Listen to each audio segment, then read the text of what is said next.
In our modern world, we're protected by an invisible shield, our hygiene, built on chemistry and supply chains. But when that network fails, the first thing to go is sanitation. Suddenly, a simple cut can become deadly and old diseases return. We forget that for most of history people relied on their own resourcefulness, not store-bought cleaners. Our ancestors turned fire's ash and kitchen scraps into the tools of survival. Their chemistry was practical, passed down through generations, ensuring families could protect themselves even in hard times. Today, as our systems grow more fragile, rediscovering these old ways is more than nostalgia. It's a vital skill.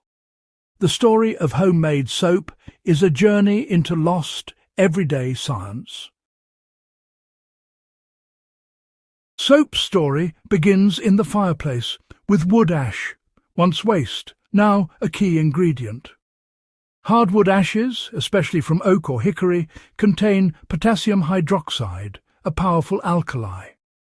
Our ancestors extracted it using a leaching barrel, a simple wooden barrel, layered with straw and filled with ash. Rainwater poured over the ash, slowly percolated through, dissolving the alkali. The result? A brown, caustic liquid, lye. Lye was dangerous but essential, the chemical key to turning fat into soap. This process was a closed loop. Fire warmed the home, ash became lye, and nothing was wasted. Every element had a purpose, and survival depended on this cycle of resourcefulness. The leaching barrel was the household's chemistry set, transforming leftovers into life-saving hygiene. With patience and care, families produced the foundation for all their cleaning needs. It was a beautiful example of making the most of what nature provided. From ash and rainwater, they created the first step toward cleanliness. Lye's strength was unpredictable, so soap makers needed a simple test. The solution? A fresh egg. Drop an egg into the lye. If it sinks, the lye's too weak. If it floats too high, it's too strong. The perfect lye lets the egg float with a coin-sized patch above the surface. This farmyard hydrometer ensured the right balance, strong enough to make soap, safe enough to use. If the lye was off, it was adjusted, poured back through ash to strengthen, or diluted with water to weaken. This practical science, using everyday objects, made consistent soap possible. The egg test was a brilliant, reliable way to get it right every time.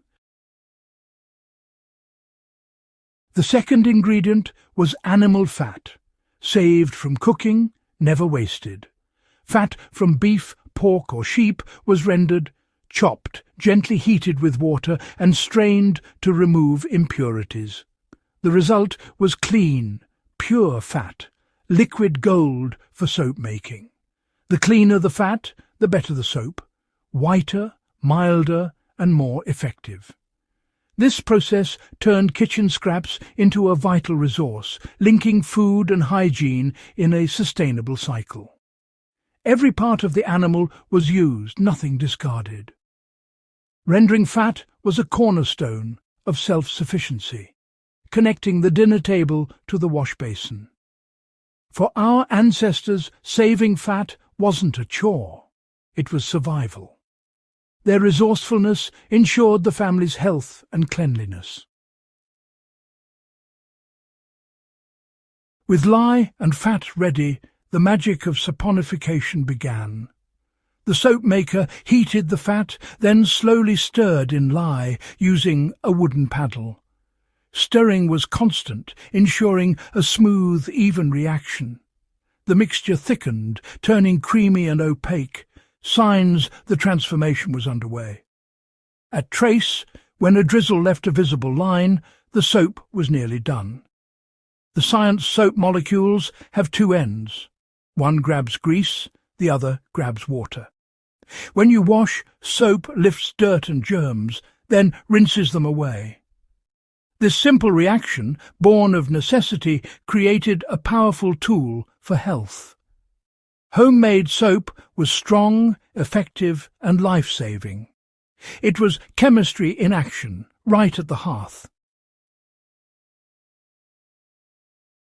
The result was lye soap, a humble brownish block with a sharp smell.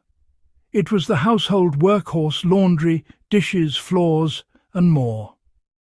Laundry day meant boiling tubs and hard scrubbing, with this soap cutting through the toughest grime.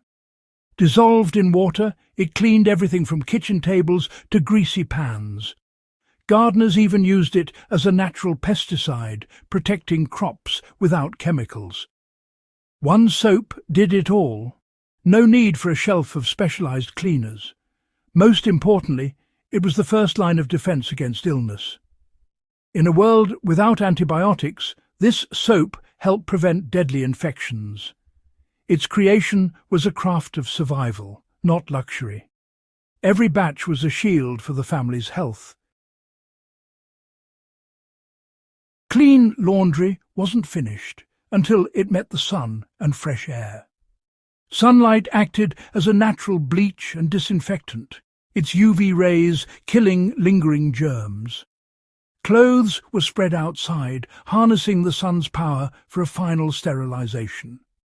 Whites grew brighter, stains faded, and fabrics smelled truly fresh. Airflow prevented mildew and left linens crisp and clean. This free, sustainable method completed the cleaning cycle.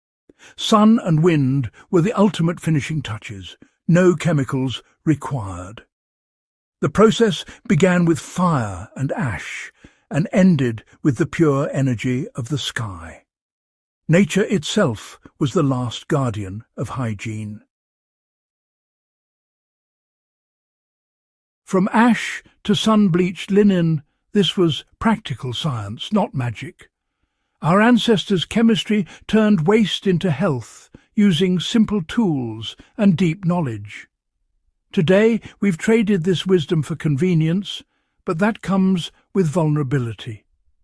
Knowing how to make soap is more than a history lesson. It's a survival skill. The principles haven't changed. Ash still makes lye, fat still makes soap, and the sun still disinfects. By relearning these skills, we gain independence and resilience. It's not about rejecting modern life, but supplementing it with timeless know-how. The story of homemade soap is a lesson in resourcefulness and self-reliance. True wealth is what we know how to do, not just what we can buy. By honouring this lost chemistry, we prepare ourselves for whatever the future brings.